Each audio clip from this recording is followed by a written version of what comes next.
یه نگاه از پشت شیشه، یه جنون ریشه دار.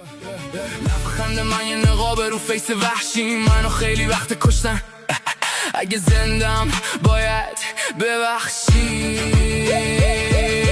روبروت یه غریبه که شبیه آدمه، ظاهرا آرومه ولی رد داده یه عالمه. میگی سعادت با من رگ خوابشو دارم، نمیدونی من اونم که برات تله میذارم. سلامی یه ریسکر، رفاقتی یه بند، امضای حکم مرگ تو با یه خودکار قشنگ. توی آینه نگاه کن، رخ دومت رو ببین، یه فرشته یه معصوم وایساده روبرو زمین، ولی این بار با یه خنجر تو مشتش کرده کمین. توی آینه نگاه کن، رخ دومت رو ببین، هیچکس همینی نیست که میبینی و هست. اون ور چهره یه نایسی آدم دیگه، از پشت لبخند من یه زخم کنه خوابیده. تقدیر منو سرنوشت با خون دلم تابیده. فکر کردی بیدار شدی؟ نه هنوز اسیر خوابی، توی شطرنج یه وحشی یه مهره